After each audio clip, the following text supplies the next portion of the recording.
دوستو 1974 میں پاکستان کا ایک وفد ونڈ ٹنل کی خریداری کے لیے ہالینڈ گیا تو اس وقت ڈاکٹر اسلم خان اور ڈاکٹر سبطین وفد کے اہم ارکان میں سے تھے۔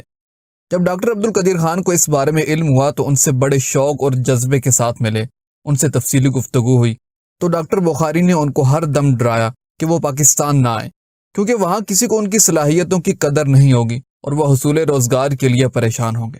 مگر ڈاکٹر عبدالقدیر خان نے ان پر زور دیا اور اپنے شعبے اور اپنی صلاحیتوں کی اہمیت کو ہر ممکن انداز سے ان کے سامنے واضح کرنے کی کوشش کی،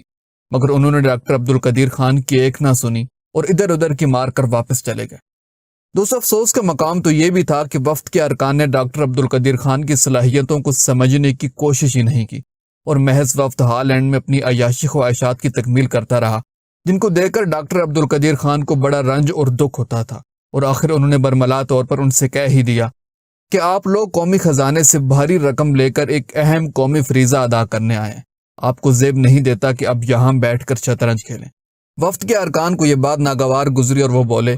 کہ ڈاکٹر خان آپ اپنے آپ پر دھیان دیں، ہم بہتر جانتے ہیں کہ ہمیں کیا کرنا ہے۔ دوستو اگرچہ ان باتوں کا ڈاکٹر عبدالقدیر خان پر بڑا گہرا اثر تو ہوا، ان کو وقتی طور پر کرب اور تکلیف ضرور محسوس ہوئی،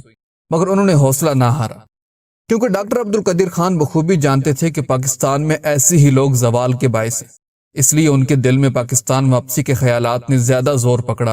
اور انہوں نے پہلے سے بھی زیادہ کوششیں کرنی شروع کر دیں، جن میں آخرکار وہ کامیاب ہو گئے اور اللہ تعالیٰ نے ان کی مدد کی اور اپنے ملک میں آ کر قوم کے سامنے سرخرو ہوئے۔ اگر آپ کو ہماری یہ ویڈیو پسند آئی